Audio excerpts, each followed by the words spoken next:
Thank you, and welcome to Paradise. What do you guys think of Margaritaville so far?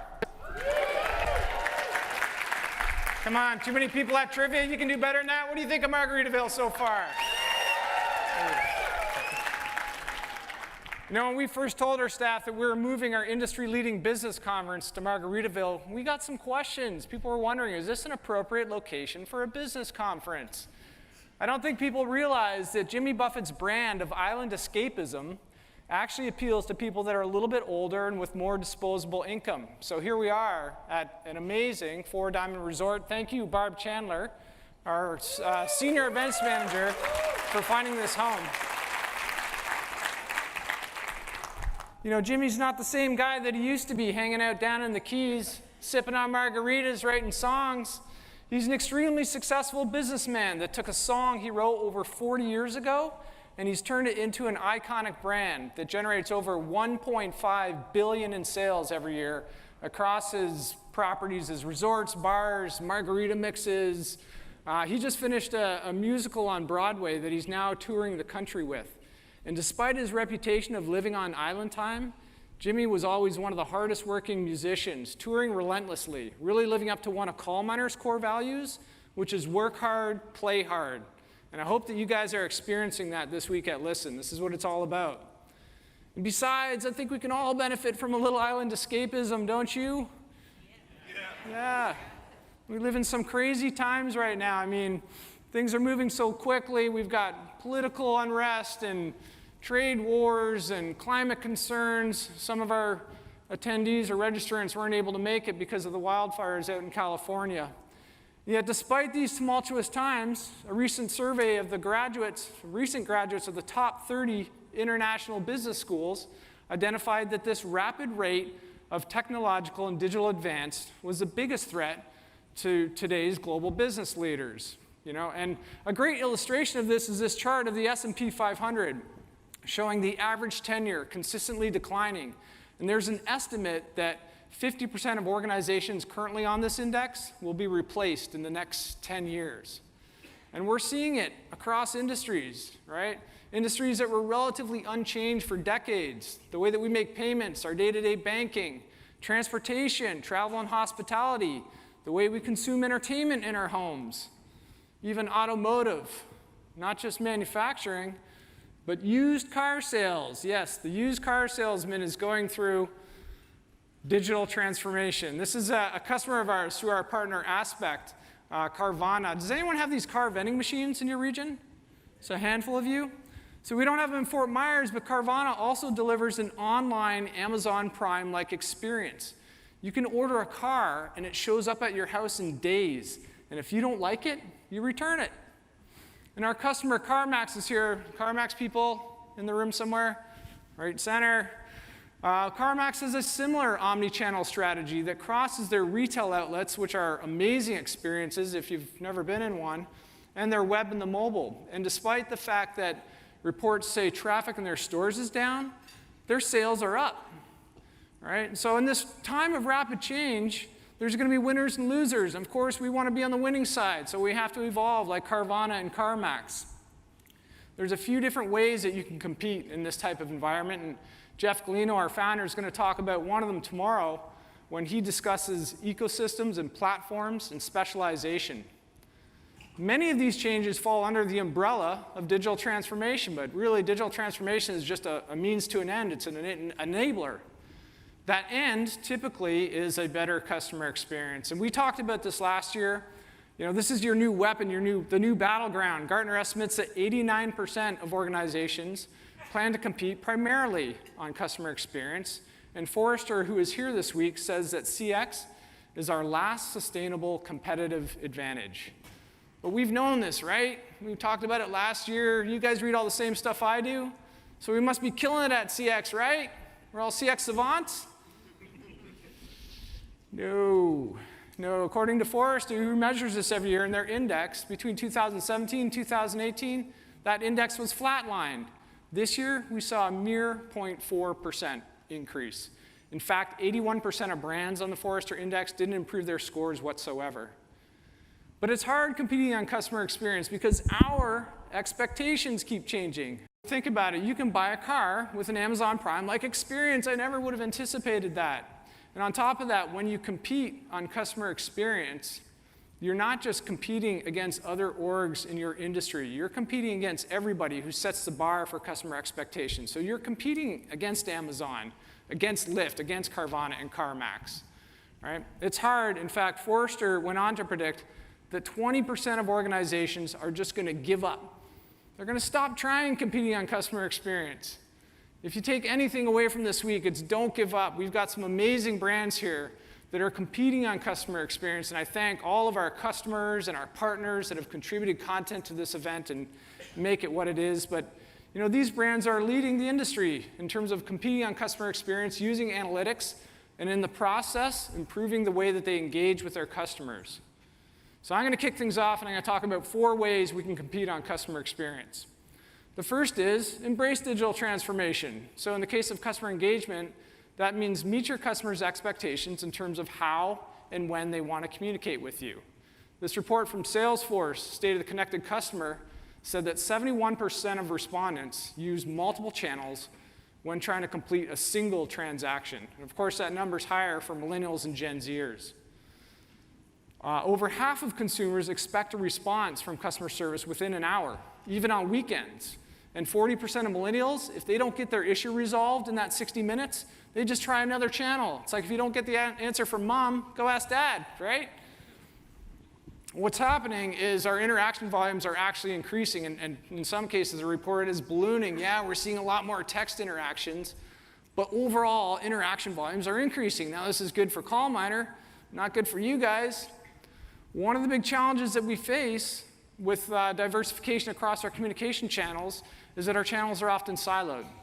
So it's difficult to provide that consistent experience that our customers expect across channels. But even if your channels are siloed, you can get a clear view of the customer's experience and their journey if you've got an analytics platform that cuts across those silos. We happen to have one of those. If you're a customer of ours, you have one of those. If you're not a customer of ours, you know where I'm going with this, right? There's Tom Went in the room. See what I did there? Thank you. All right, finally, we can't talk about digital transformation without talking about automation, maybe the elephant in the room. Gartner predicts that 1 out of 6 interactions by 2021 will be automated via AI, and Forrester is predicting similar. But virtual assistants and robotic processes, they're just going to automate the routine, the mundane. This is not only going to allow our agents, it's going to require them to handle more sophisticated interactions and deliver more meaningful moments of truth. And don't forget that 1 of 6 still has a human on the other end of the line, at least for now. But seek opportunities for automation and self-service, which your customers want. And Eureka is a great platform to identify those opportunities to automate and even trigger automation. I'm going to give a few real-world examples right now. So Lyft, of course, a poster child of digital transformation. So no surprise that they are mining or plan to be mining twice as many text interactions versus voice. William Hill, the largest online gambling company, 90% of their interactions are text-based. Now, I'm told that there's a reason for this, which is their customers who are gamblers don't like to speak out loud in case they're overheard while they're getting support for their gaming issues. But regardless, they've been instrumental in providing us input and feedback into our text analytics capabilities, and we just announced enhancements yesterday, and Bruce is going to come up here later and go over some of those great enhancements. All right, another company that's doing some great things with digital transformation. Our customer, Avidine Health, CEO Jason Yardley is here to talk about some of the amazing things that they're doing, including using augmented reality to help patients better understand their medical bills. I've been in this country. I moved from Canada 15 years ago. I got a bill on Saturday for $2,100, and I have no idea what's going on. So I could really benefit from this. But digital transformation is really just a piece of the puzzle. My next tip here is leverage human insights. Your most effective weapon for competing on customer experience is through that deep understanding of the voice of the customer and the voice of the employee. You guys are sitting on a gold mine of customer intelligence. And yet with all that data, I find it a little ironic that we ask our customers to take the time to fill in a survey to tell us how much effort they just put forward to solve their last transaction. We're giving them more work to do. Don't give them more work to do. We just increase our effort every time we do that.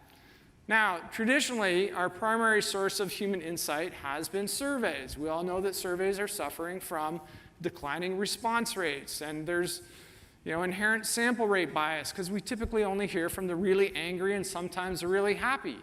There's question fatigue as well. These are all the same problems that we solved when we automated quality monitoring. Right? It's still important to survey your customers because you need to solicit that feedback. Sometimes their remembered experience is different than the actual. But you can use analytics to provide 100% coverage and get a much more accurate view of that customer's experience, and then use analytics to be more targeted in terms of who you survey, when you survey, and why you're surveying them. We launched our CX Solution Pack this year for this reason. Our customers, Colony Brands, Home Advisor, and AmeriCollect, in their breakout sessions, they're going to go over some of the results that they've achieved so far with this solution pack. And of course, this is why we've partnered with leaders in customer experience like Medallia and Qualtrics. And Paul Bernard's going to go over some importance of these types of partnerships that we have in terms of our future state and direction. All right, a client of ours that really understands the value of that voice of customer trapped inside their voice interactions is Otter Products. When Otter first invested in speech analytics, it had nothing to do with agent performance or call handling efficiency or compliance. They just wanted to know why their customers were returning their products, why they were making warranty claims. And they tell us that they have fundamentally changed the culture in their organization for how they make product decisions, with the product team now coming to the speech team, not just reactively, but proactively. Kate Leggett is here from Forrester, and she's going to keynote our executive track tomorrow. It's the title of her session, which is Go Forth and Share Your Data. And the point there is that you guys all have the opportunity to be heroes in your organization with the access to the information that you have. So take that opportunity. All right, my next tip here, and this is a fun one for me, and that is to understand and influence customer emotion. Forrester's CX Index educated us that emotion has a bigger influence on customers' loyalty and likely to retain as a customer and their connection with your brand, more so than ease, or which often is referred to as effort, or effectiveness. All right? And I shared last year that 22 elite brands in the CX Index typically have 22 positive emotional experiences with a customer over every one negative. And this is something that marketers have really kind of attached onto, and even simpletons like me understand this. Emotion is a big deal in marketing. I'm not going to put myself in the same class as this guy. This is Jonah Berger. He wrote this awesome book called Contagious: Why Things Catch On. He had an entire chapter on emotion where he talked about the fact that the reason certain products, ads, or videos go viral is because of the emotion they evoke in us. And there's a biological reason for this, the way that we process emotions in our brain and the way that we store information. But not just any emotion, emotions with high levels of arousal, so like anger and excitement and anxiety. We measure emotion on these two axes. So one is valence, is it positive or negative? And then the other is arousal, that's the intensity of that emotion. So it's those intense emotions that really have an impact. And sometimes it's not even our experience with a brand that evokes an emotional response. Jonah wrote about this fellow named Dave Carroll. Does anybody remember who Dave is? A few people do. So, of course, Dave is a fellow Canadian, so I know him because all Canadians know each other. I was worried that was an inside Canadian joke, but I guess not. Well, you may not remember Dave, but you may remember his viral video.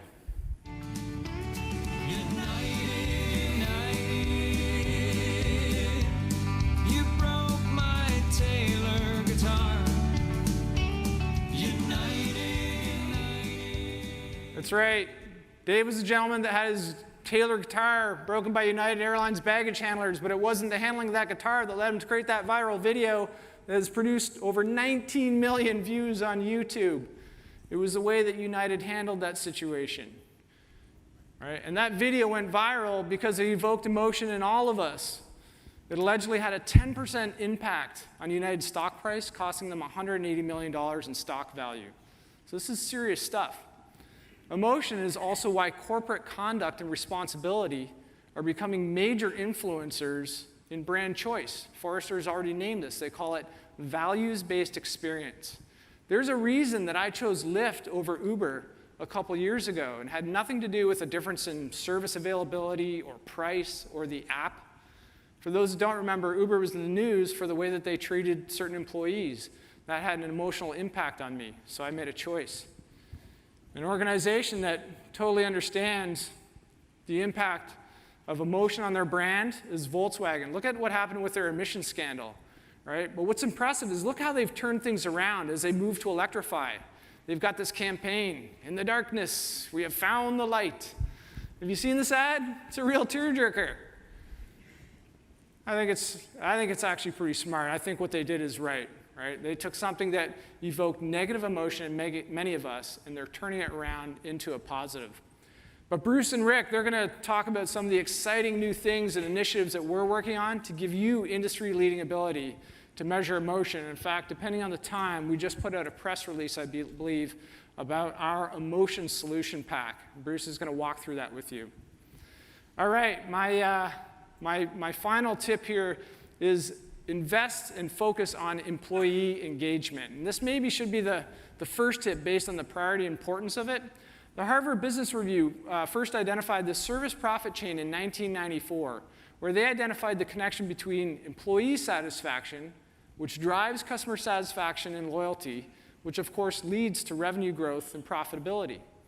And this linkage has always been at the core of Southwest Airlines' philosophy. They've always ranked in priority employees first, customers second, and then shareholders third.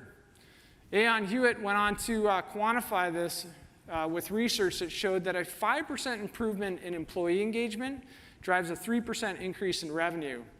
And I haven't confirmed this with our customer Dell, who's here presenting this week, but I read in another report that they apparently have net promoter scores that are twice as high for experiences delivered by highly engaged employees. And this is why Eureka Coach is so effective, because it gets employees engaged and taking ownership and responsibility and pride when they see their scores improve. An organization that totally gets this, that is here in numbers, is our platinum sponsor, Sitel. We had global COO Olivier Camino. He touched on this last year in his keynote and was so excited that Mike Small, CEO of the Americas, is back. He's going to kick off our executive track at 12:45 right on this stage. He's going to expand on this.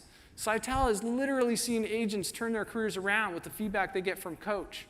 But they're doing some other amazing things in the name of employee engagement. Mike's going to talk about some of those. All right, if you truly want to compete, of course, you have to be able to do all of the above at speed. Speed matters, right? When raw data is quickly converted into useful insights, that's when businesses see the most return on their big data investments. And this is behind everything that we've been doing and everything we're going to continue to do. This is why we have solution packs in the exchange, to get you to insight faster. It's why we have Alert and Coach, because the quicker you change the agent's behavior, the quicker you're going to see results. We launched Capture this year, giving you quicker access to higher quality audio. And Visualize, of course, lets you interpret your insights more rapidly. Maybe more importantly, distribute those insights broadly across the organization. And without giving too much away, Bruce is going to demonstrate some incredible enhancements to Eureka that are game-changing when it comes to speed to insight. And our AI team is already delivering some of these insights at speed. I know, this is a little jarring. This is our VP of Research, or VP of AI, Rick Britt. He's going through a transformation. That's okay, we support him. But Rick and our VP of Research, Mike Dwyer, and their team of data scientists, they've been doing some amazing stuff. They improved CX scores at a large communications company by identifying 25 deep insights in under 2 weeks. At a large healthcare organization, they leapt forward 6 to 9 months in content creation in less than a week by generating 700 categories using machine learning. And they accurately disposition calls for a large retail services and financial services organization in seconds using predictive modeling. And again, something that I'm really excited about. They built accurate models for predicting emotion. This is partly what we announced this morning. And we're starting the deep learning cycles to define root causes of emotion and human behaviors. This is cutting edge stuff. There's all kinds of hype and noise around companies that can actually measure emotion. We've evaluated pretty much all of them. right? And they don't have the data that we have to build this stuff and make it function effectively.